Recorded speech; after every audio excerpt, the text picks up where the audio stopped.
Lu Yun membuka kotak harta karun yang berkarat, dan isinya membuat Lu Yun kecewa. Sebuah balok kayu khusus yang persis sama seperti sebelumnya, dan sebuah plakat giok yang terbuat dari bahan yang tidak diketahui tanpa ada tulisan apapun di atasnya. Tidak, tidak, setelah sekian lama bekerja keras, kamu baru saja menyelesaikan dua hal ini. Lu Yun sangat tidak puas dengan jarahan kali ini. Setelah berusaha keras untuk menghilangkan potongan kayu khusus itu, saya akhirnya mendapatkan medali giok sekecil itu. Lu Yun bisa dikatakan cukup tertekan. Saudaraku, meskipun aku tidak tahu fungsi token giok di tanganmu, aku bisa merasakan bahwa itu mirip dengan sepotong kayu khusus ini. Seharusnya itu seperti kunci. Suara RH terdengar di benak Lu Yun. Hah, itu semacam kunci lagi. Aku benar-benar yakin. Serahkan padaku dan boneka Matryoshkaku. Lu Yun mengeluh lemah. Saat ini, Seng Sue dan Wang Xiaoliu datang dengan dukungan. Lu Yun, cedera Wang Xiaoliu hanya berlangsung 10,5 bulan. Aku khawatir dia tidak akan pulih, jadi biarkan dia kembali ke ruang Flame Mountain-mu dulu. Kata Seng Sue. Lu Yun melirik Wang Xiaoliu, yang menundukkan kepalanya seperti anjing pesek. Awalnya dia ingin membuat lelucon, tapi dihentikan oleh mata Long Yan.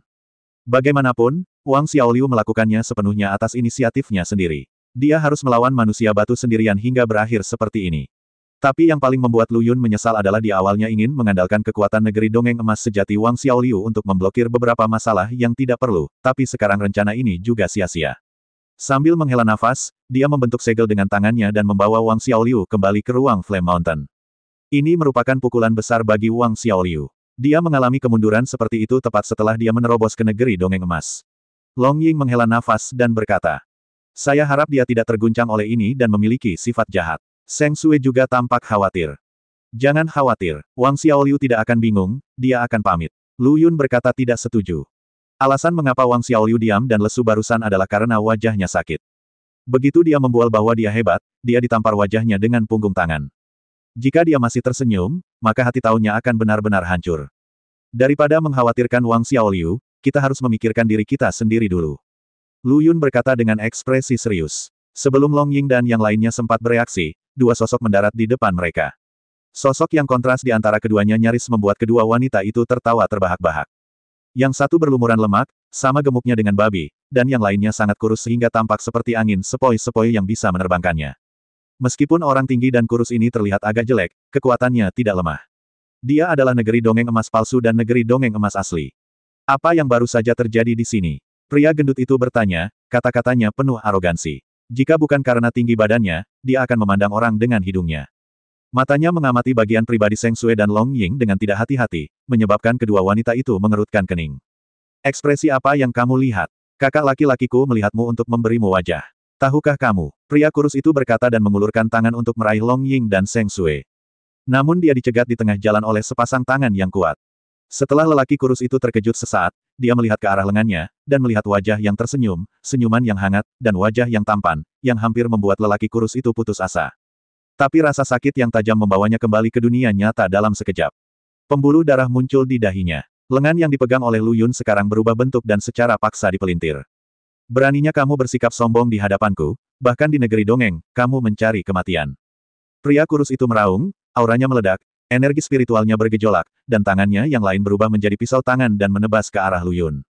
Kiang, meskipun pisau tangan yang membawa kekuatan agung benar-benar mengenai Lu Yun, hal itu membuat pria kurus itu merasa seperti dipukul di pelat baja. Guncangan di telapak tangannya tidak hanya menyakitkan, tetapi kulit permukaan Lu Yun bahkan tidak terpotong.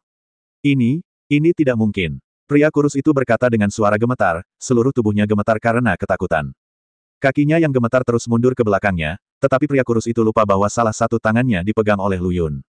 "Ini belum berakhir. Kenapa kamu pergi begitu terburu-buru?" Lu Yun berkata sambil tersenyum. Dia meraih lengan orang lain dan menariknya. Dia mengepalkan tangan yang lain dan memukul wajah pria kurus itu.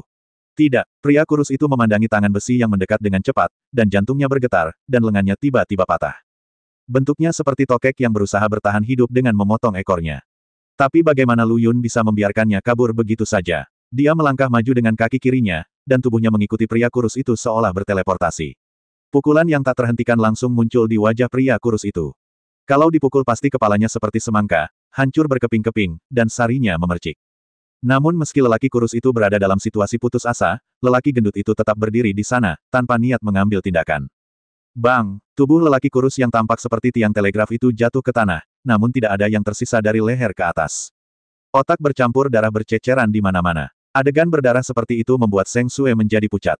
Lu Yun menyeka campuran yang terciprat ke wajahnya dengan tangannya, memandang pria gemuk yang masih berdiri di sana dan berkata, kamu bukan tandinganku. Bisakah kamu menyuruh orang-orang di belakangmu untuk keluar? Orang di balik ini, apakah ada orang lain di sekitar sini? Long Yan melihat sekeliling dengan hati-hati dan berkata, haha, hanya kamu, semut dari alam abadi surgawi. Kamu benar-benar tidak tahu seberapa tinggi langit. Kamu tidak berpikir kamu bisa bersaing denganku dengan membunuh seorang pria dari alam abadi emas palsu, bukan? Petik 2. Ketika pria gendut itu berbicara, semua lemak di tubuhnya bergetar, dan rasanya seperti cacing merayapi dengan ganas di bawah kulitnya. Tanpa diduga, Lu Yun sama sekali mengabaikan pria gendut itu, tetapi melihat ke puncak gunung di belakang pria gendut itu dan berkata, kamu pikir kamu tidak bersembunyi dengan baik, bukan? Pada awalnya, Lu Yun tidak menyadari keberadaan pihak lain, tetapi ketika dia menyerang pria kurus itu, pria gendut, yang merupakan teman pria kurus itu, tidak hanya tidak menghentikannya, tetapi dia bahkan tidak menunjukkan emosi apapun, semua. Sepertinya orang yang akan mati adalah orang asing. Baru kemudian Lu Yun menyadari ada sesuatu yang tidak beres, dan kemudian dia menggunakan kesadarannya untuk memeriksanya. Tapi tidak ada yang terdeteksi pertama kali. Pria itu menggunakan beberapa metode untuk menyembunyikan aura jiwa. Untungnya, dengan bantuan RH, dia mengintegrasikan kemampuan pelacakan darah ke dalam jiwa Lu Yun, dan kemudian dia menemukan dalang yang bersembunyi di puncak gunung yang jauh. Adapun hubungan antara orang di balik layar dan duo gendut dan kurus, Lu Yun menduga itu bukanlah hubungan pelayan atau hubungan atasan-bawahan. Orang gemuk dan kurus lebih seperti mainan di tangan orang-orang di belakang layar, atau lebih tepatnya, mereka adalah wayang berdaging dan berdarah, kesadaran mandiri, tetapi tidak dikendalikan oleh kesadarannya sendiri. Wah, kamu cukup mampu, tapi aku meremehkanmu. Pria gendut itu keluar dengan suara yang benar-benar berbeda dari apa yang dia ucapkan sebelumnya. Serahkan harta yang kamu peroleh, dan aku akan melepaskanmu. Jika tidak, jangan salahkan aku karena mengubahmu menjadi boneka manusia. Mendengar ini, Lu Yun tercengang, apakah kamu seorang dalang? Haha, aku tidak menyangka kamu, seorang anak kecil, yang masih muda dan memiliki banyak pengalaman, benar-benar mengenal dalang. Pria gendut itu berkata dengan heran. Maksudmu, aku bisa menerima kalau kamu mengakuinya. Lu Yun bertanya secara retoris. Haha, apa kamu takut? Anak kecil, cepat serahkan harta yang kamu punya. Pria gendut itu berkata dengan bangga. Takut, apakah kamu takut ada kesalahpahaman? Sebuah profesi yang telah dihilangkan oleh dunia atas, apa yang harus aku takuti? Lu Yun menunjukkan ekspresi yang sangat bingung, dan apa yang dia katakan sangat melukai hati sang dalang, menyebabkan dia menjadi sangat marah seketika. Dasar kentut, tahukah kamu kenapa dalang diusir dan dibunuh oleh dunia atas? Mereka takut pada kita dalang. Tidak ada yang bisa melawan 1 lawan 10 di alam yang sama, tapi kita dalang bisa, bahkan 1 lawan 100. Inilah alasan sebenarnya mengapa dalang kita dimusnahkan. Karena itu, pria gendut itu langsung menyerang Lu Yun. Energi spiritual alam peri emas bergetar dan langsung menghempaskan Long Ying dan Seng Sue. Namun meskipun Lu Yun, yang telah waspada di pagi hari, sedikit terpengaruh, dia hanya mundur setengah langkah. Kemudian dia melancarkan serangan balik yang kurang ajar. Jika dia bertemu dengan dalang atau dalang binatang sebelum memasuki tanah tertutup zombie dan iblis, Lu Yun mungkin akan pusing memikirkan bagaimana cara menghadapinya. Lagi pula, apakah itu boneka yang dikendalikan oleh dalang atau binatang spiritual yang dikendalikan oleh tuan binatang? Entah dia tidak bisa merasakan sakit, atau kulitnya terlalu tebal. Jika dia berhadapan langsung dengan mereka, satu-satunya orang yang akan menyelesaikan permainan pada akhirnya adalah Lu Yun sendiri. Tapi segalanya berbeda sekarang. Dengan kekuatan fisik Lu Yun saat ini, dia sendiri adalah boneka humanoid yang bisa bergerak sendiri. Dan itu adalah jenis kendali otonom. Bang! Tinju kedua belah pihak bertabrakan 1 kali, dan Lu Yun terlempar beberapa meter jauhnya karena kekuatan guncangannya. Ini jelas rusak. Pria gendut itu memandang lengannya dengan heran, bayi kecil. Kekuatan alam surgawi sebenarnya memiliki tubuh fisik yang begitu kuat. Melihat seluruh dunia atas, saya tidak dapat menemukannya. Jika Anda dijadikan boneka, diberi waktu untuk menyempurnakan, sudah dekat bagi saya, sang dalang, untuk mendominasi dunia atas. Saat ini, keterkejutan di mata Fatih telah digantikan oleh antusiasme. Melihat wajah Lu Yun, rasanya seperti melihat kecantikan 36D dengan tubuh telanjang. Aku khawatir kamu tidak memiliki kemampuan untuk menjadikanku boneka. Lu Yun mengepalkan tinjunya yang sedikit mati rasa, melangkah maju dengan kaki kirinya, dan bergegas menuju pria gemuk itu seperti anak panah dari tali. Bayi kecil, jika kamu melangkah lebih jauh, aku tidak dapat membantumu, tapi sayangnya kamu hanyalah negeri dongeng kecil sekarang. Meskipun kamu kuat secara fisik, kengerian sebenarnya dari negeri dongeng emas berada di luar imajinasimu. Sebelum pria gemuk itu selesai berbicara, energi spiritual kuning samar menyembur keluar dari tubuhnya, dan tanah dalam radius 10 mil tiba-tiba bergetar, seolah-olah telah tenggelam 10 cm. Lu Yun, yang sedang bertarung di depan pria gendut itu, tiba-tiba merasakan kekuatan besar menekannya, menghilangkan semua momentum ke depan dari tubuhnya. Bayi kecil, tahukah kamu mengapa alam atas tidak dapat menembus negeri dongeng emas sekarang? Karena hukum alam atas telah dilanggar, dan menerobos negeri dongeng emas memerlukan penarikan hukum langit dan bumi ke dalam tubuh, sehingga dapat melihat sekilas rahasia hukum. Dapat dikatakan bahwa perbedaan paling mendasar antara negeri dongeng emas dan negeri dongeng surgawi terletak pada penerapan hukumnya bumi tempat aku mengaplikasikannya, akulah raja dan penguasa dunia ini. Pria gendut itu mengucapkan kata demi kata. Tangan yang hanya bisa bergerak meraih Lu Yun, yang mudah dijangkau. Lapangan, siapa yang memberitahumu bahwa alam adalah fitur standar negeri dongeng emas? Lu Yun menunjukkan seringai di sudut mulutnya. Apa maksudmu? Sebelum Fatih sempat bereaksi, niat pedang yang menentukan dari tubuh Lu Yun melonjak, langsung memotong tanah tempat dia berada. Ini, bagaimana kamu bisa memiliki alam yang lengkap di negeri dongeng? Tidak. Tapi sudah terlambat, niat pedang yang menentukan itu seperti kuda liar, langsung merobek tubuh buncit pria gendut itu menjadi beberapa bagian. Lu Yun tidak berhenti sama sekali, membawa niat pedang yang tak terbatas, dia langsung menuju puncak gunung yang jauh. Dalang yang selama ini mengendalikan Fatih bersembunyi di suatu tempat. Tapi saat Lu Yun tiba, dalangnya sudah pergi dan gedung sudah kosong. Dan dia juga meninggalkan sederet kata-kata provokatif di tanah, bayi kecil. Anda harus hidup dengan baik, jangan biarkan apapun terjadi pada Anda, dan lindungi diri Anda sampai kita bertemu lagi. Jika saatnya tiba, aku berjanji akan menjadikanmu boneka terkuat dan sempurna di dunia. Lu Yun buru-buru menghilangkan kesadarannya. Kali ini, bahkan dengan berkah energi darah RH, dia masih tidak dapat menemukan jejak pihak lain. Sialan, biarkan orang itu kabur, Lu Yun berkata dengan ekspresi serius. Aku sudah hafal darah dalang ini. Saat dia muncul lagi dalam jangkauan kesadaranmu, aku akan memberitahumu secepatnya. Kata RH, yah, akan sangat berat bagimu selama periode ini, RH. Ini bukan kata-kata sopan dari Lu Yun, tapi fakta. Jika Lu Yun masih ingin menjelajahi reruntuhan kuno, dia hanya akan memprovokasi lebih banyak orang untuk menyimpan dendam, dan jumlah musuh hanya akan bertambah. Lagi pula, hanya ada begitu banyak harta karun di reruntuhan kuno, dan kuenya sangat besar. Jika semua orang ingin makan lebih banyak, mereka hanya bisa mengambil yang lain. Saudaraku, apa yang kamu bicarakan? Suatu kehormatan bagiku bisa membantumu. RH berkata sambil tersenyum. Lu Yun melihat sekilas kata-kata yang ditinggalkan oleh dalang di tanah lagi, dan kemudian terbang kembali ke Seng Sue dan yang lainnya. Alasan mengapa dia melakukan ini adalah pertama untuk melihat apakah dia dapat melihat sesuatu yang tersirat, dan kedua untuk menuliskan tulisan tangan dalang jika terjadi keadaan darurat. Lu Yun, apa yang baru saja kamu lakukan? Kenapa kamu terbang tanpa mengucapkan sepatah kata pun? Kupikir kamu tidak peduli dengan kami. Kata Seng Sue dengan wajah pucat. Ini jelas dipengaruhi oleh alam bumi yang telah dikembangkan oleh Fatih sebelumnya. Bagaimana mungkin aku meninggalkanmu sendirian dan mengejar dalang di balik orang-orang gemuk dan kurus ini? Lu Yun menjelaskan sambil menyentuh kepala Seng Sue dengan penuh kasih. Meskipun usia pihak lain beberapa kali lipat usianya, di mata Lu Yun, Seng Sue hanyalah seorang adik perempuan yang belum dewasa. Maksudmu dalang, bagaimana? Apakah kamu sudah membunuhnya? Long Ying bertanya. Lu Yun menggelengkan kepalanya, biarkan dia kabur. Jadi kita harus ekstra hati-hati dalam bertindak mulai sekarang. Usahakan untuk tetap berada dalam pandanganku sebisa mungkin. Lu Yun dan dua lainnya sedang dalam perjalanan lagi. Tapi kali ini, tidak peduli seberapa keras Lu Yun berteriak di dalam hatinya, semuanya tenang dan tidak terjadi apa-apa. Seolah-olah bak atribut berjamur Song Yuntian telah diperbaiki. Hal ini membuat Lu Yun sangat kesakitan. Jadi sekarang, bukankah Song Yuntian sudah sepenuhnya menjadi seorang dragster? Namun meski begitu, Lu Yun hanya mengeluh di dalam hatinya dan tidak pernah berpikir untuk meninggalkan Song Yuntian. Yang pertama adalah dia tidak bisa melakukan hal yang tidak masuk akal, dan yang lainnya adalah dia percaya bahwa manusia bisa menaklukkan alam. Setelah perjalanan sehari, saya tidak menemukan apapun kecuali dua mayat perempuan yang acak-acakan di hutan kecil.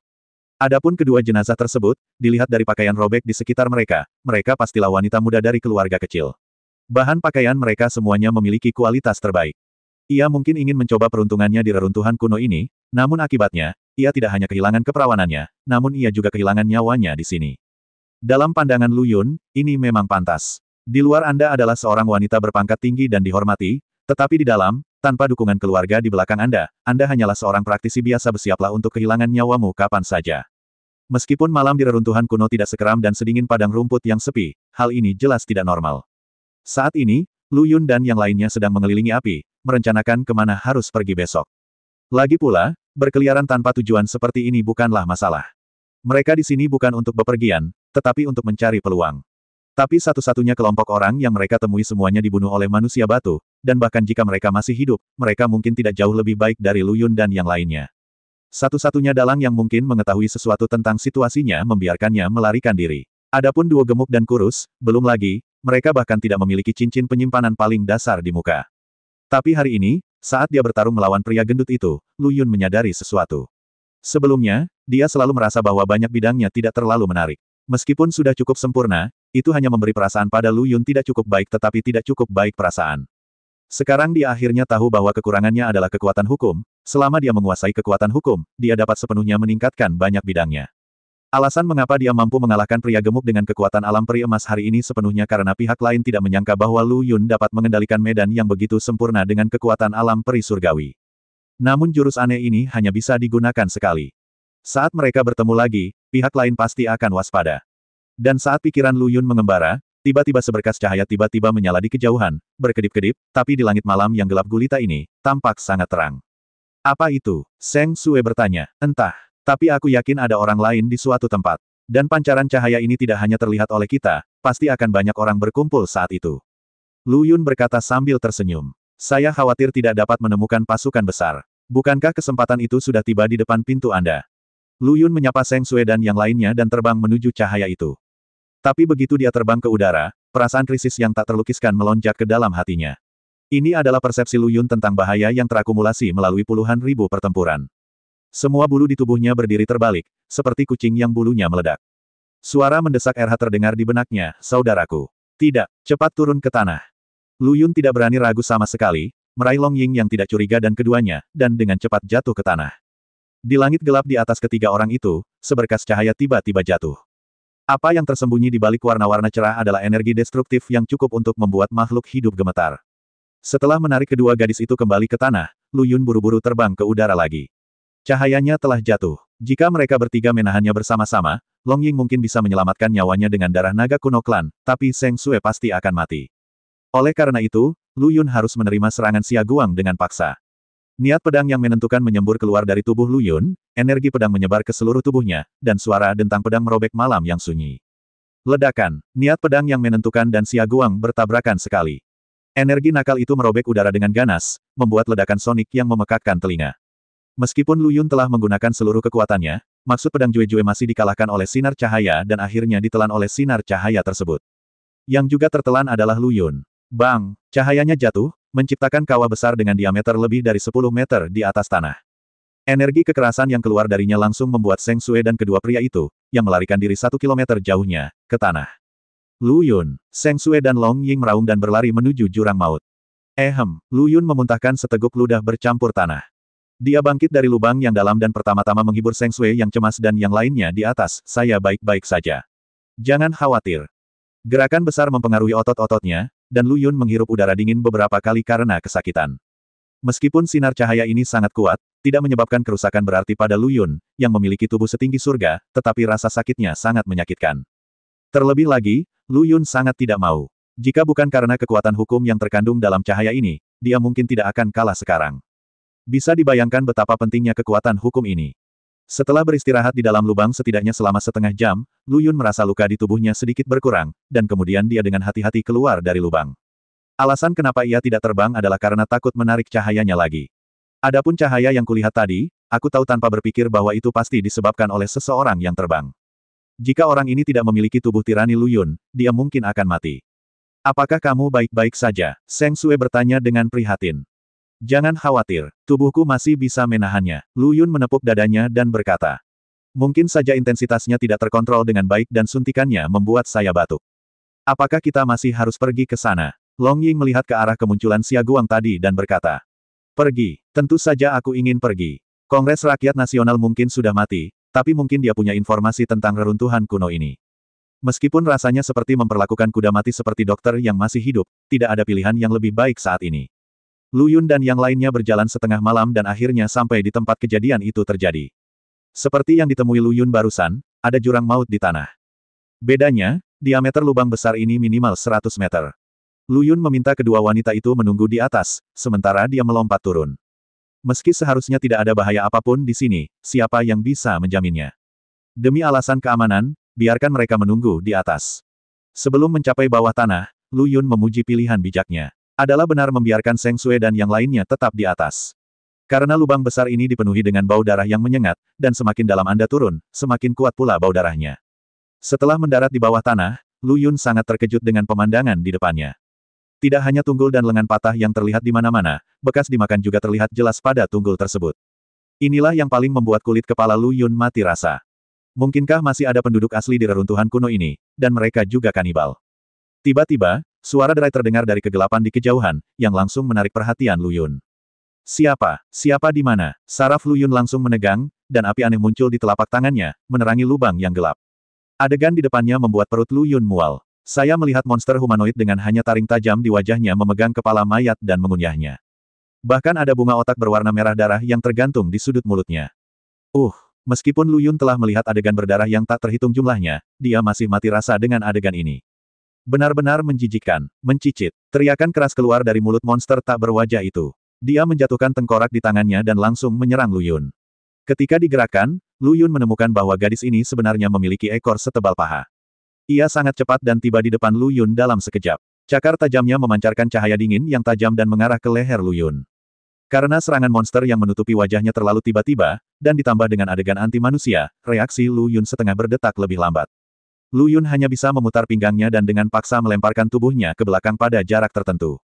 Serangan monster tak berwajah itu gagal, tapi kekuatan monster tak berwajah yang terbang di udara menyengat kulit leher Lu Yun. Terlihat cakar tajam monster tak berwajah ini memiliki daya tembus yang tak terbayangkan. Lu Yun memanfaatkan kesempatan ini, ingin melakukan serangan balik, dan membunuhnya dalam satu gerakan. Namun monster tak berwajah itu juga berhati-hati dan gagal berhasil dalam satu serangan. Daripada mengejar kemenangan, ia memilih menjauhkan diri dari Lu Yun dan mencari peluang lagi. Tapi bagaimana Lu Yun bisa memberikan kesempatan kedua setelah menderita kehilangan yang menyakitkan? Dia langsung memilih untuk mengambil inisiatif. Bagaimanapun, pertahanan terbaik adalah menyerang. Niat pedang yang menentukan telah habis oleh Lu Yun saat dia bertarung melawan cahaya hukum yang jatuh dari langit. Satu-satunya pilihan sekarang adalah memilih cara lain. Api alien mengepul dan menutupi tubuh Lu Yun, membuat Lu Yun bergegas maju sedikit lebih cepat, seperti meteorit yang menghanguskan. Adegan yang tiba-tiba ini mengejutkan monster tak berwajah itu. Terlebih lagi, monster tak berwajah itu tidak menyangka kecepatan Lu Yun meningkat secara tiba-tiba. Sebelum dia sempat bereaksi, Lu Yun memukul wajahnya dengan tinju berisi api aneh. Kekuatan yang melonjak menghantam tubuh monster tak berwajah itu dengan keras ke dinding batu. Seluruh tubuhnya tertanam di dalamnya. Lu Yun tidak berhenti di situ, sosoknya mengikuti angin, mendatangi monster tak berwajah itu, dan meninju monster tak berwajah itu satu demi satu. Dengan setiap pukulan, sebuah lubang muncul di tubuh monster tak berwajah itu seolah-olah telah tertusuk tombak. Namun anehnya, tidak ada darah atau cairan yang keluar dari lubang tersebut. Jeritan keras terus keluar dari mulut monster tak berwajah tersebut, yang juga membuktikan bahwa lawannya masih belum mati meski mengalami luka yang begitu parah. Bahkan Lu Yun harus memuji vitalitas monster itu yang kuat, yang dapat bersaing dengan klan iblis dan klan zombie. Dan ketika Lu Yun hendak menghancurkannya menjadi sampah, dia merasakan sakit kram di perutnya. Ketika dia melihat ke bawah, dia melihat ekor yang tebal menusuk perutnya, dan itu masih berputar seperti bor. Hal ini tentu saja membuat marah Lu Yun, yang mengabaikan luka di perutnya dan meraih bahu monster tak berwajah itu dengan kedua tangannya. Api aneh melonjak dengan ganas di tubuhnya, dan pembuluh darah muncul di lengannya.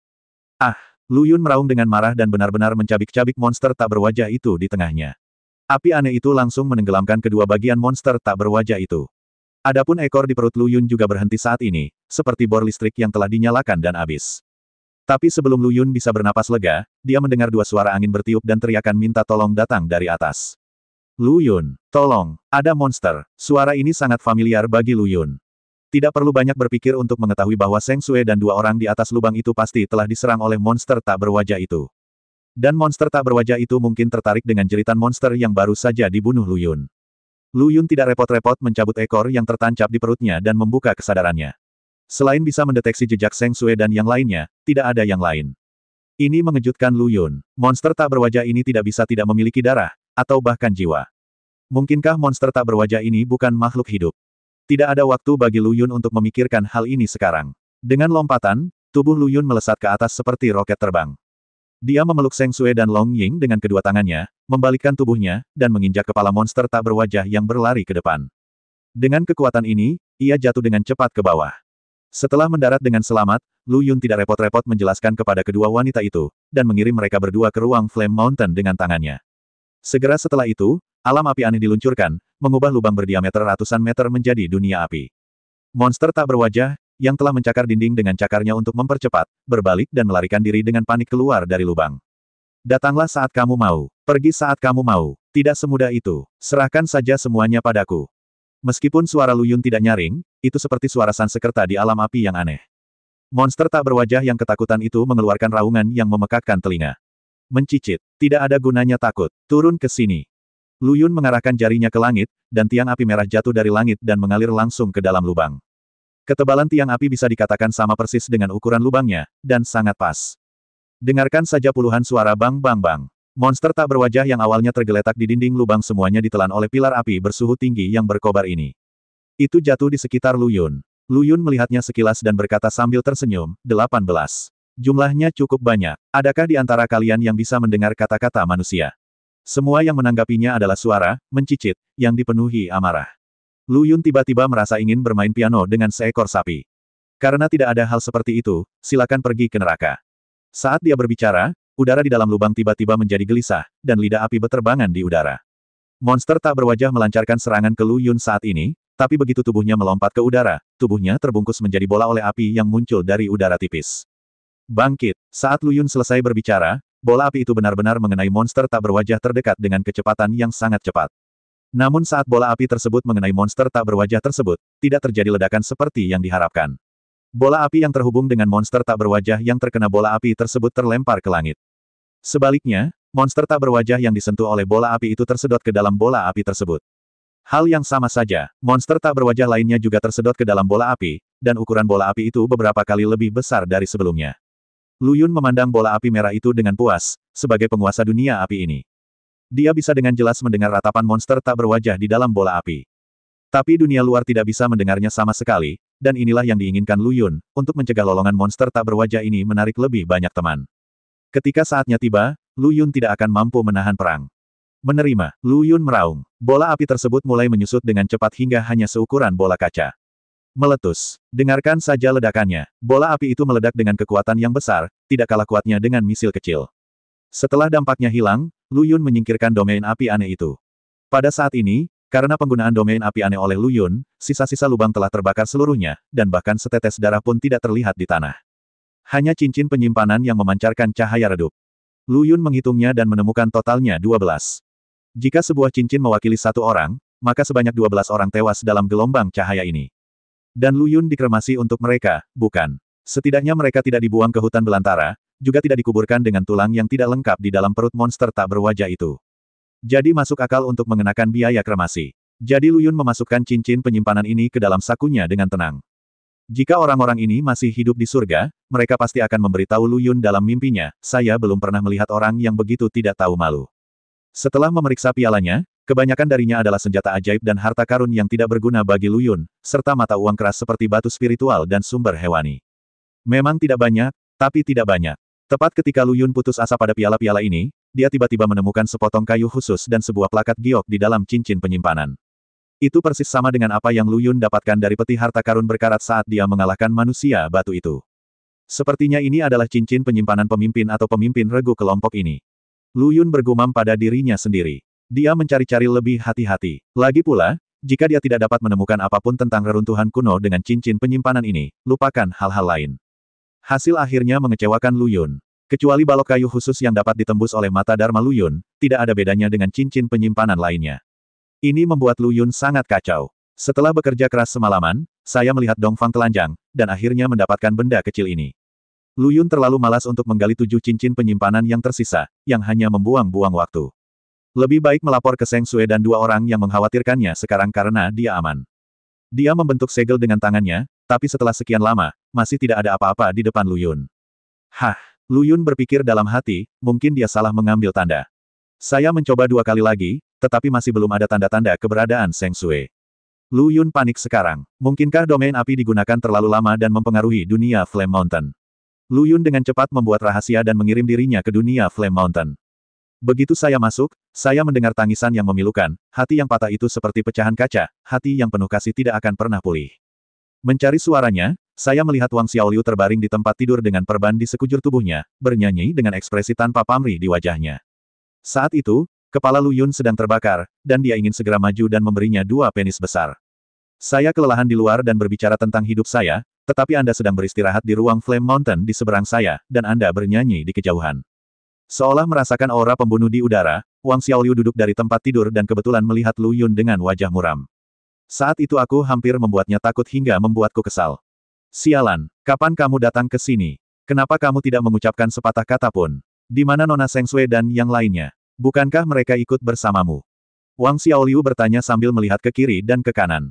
Menurutnya, tidak ada yang perlu dipermalukan di depan Guo Luyun. Bagaimanapun, dia sudah cukup kalah, dan dia tidak peduli lagi. Tetapi jika Seng Sui dan Seng Sui melihat pemandangan itu sekarang, gambaran tinggi yang akhirnya dia tanam di hati kedua wanita itu mungkin akan runtuh. Lu Yun menahan amarah di dahinya dan berkata, aku masih ingin bertanya padamu. Bukankah mereka berdua baru saja masuk? Yang paling penting sekarang adalah menemukan Seng Sui dan dua lainnya, jika tidak, Lu Yun akan memberi Wang Xiaoliu satu set combo dan menyuruhnya berbaring di tempat tidur selama 10,5 hari. Jenis yang tidak bergerak. Tidak, saya satu-satunya orang di sini sejak sebelum Anda masuk. Wang Xiaoliu sepertinya menyadari ada sesuatu yang tidak beres dan bertanya, Nona Seng Sui dan temannya Nona Long Ying hilang. Bagaimana Anda bertindak sebagai penjaga? Petik 2. Wang Xiaoliu banyak bergumam, seolah-olah dia menggunakan kesempatan ini untuk melampiaskan semua ketidakpuasan, kecemburuan, dan kecemburuannya terhadap Lu Yun. Namun kenyataannya, Lu Yun telah menarik diri dari dunia Flame Mountain ketika dia mendengar Wang Xiaoliu mengucapkan 3 kata pertama. Dengan kata lain, saya terus mengeluh dalam waktu yang lama. Bagian terburuknya adalah dia belum mengetahuinya. Lu Yun, yang keluar dari ruang Flame Mountain, sepertinya memikirkan tempat di mana kedua putri Seng Sui akan tinggal. Jika mereka tidak tinggal di ruang gunung api, mereka hanya bisa tinggal di ruang lain Lu Yun, ruang di mana pagoda Prajna berada. Mungkin saja Lu Yun sedang terburu-buru dan salah menilai. Jika itu masalahnya, itu sangat buruk. Karena gadis cerewet Hen Yanqi tinggal di pagoda Prajna. Jika Seng dan Sui membangunkannya, perjalanan selanjutnya ke reruntuhan kuno akan menyenangkan. Bahkan tidak bisa lagi digambarkan sebagai hidup. Seharusnya lebih tepat digambarkan sebagai keruntuhan. Lu Yun bergidik memikirkannya, dan untuk sesaat, Lu Yun benar-benar berharap Seng Sui dan yang lainnya yang menghilang tidak berada di ruang pagoda Prajna. Meskipun gagasan ini agak tidak bertanggung jawab bagi Seng Sui dan dua lainnya, Lu Yun sebenarnya sedikit takut pada Hen Yanqi. Orang suci kuil Zeng Yang ini benar-benar bayi yang penasaran di tingkat kuil. Saya hanya ingin tahu tentang segalanya dan ingin tahu segalanya. Lu Yun menelan ludah, dan dengan segel tangan gemetar, dia memasuki ruang pagoda Prajna.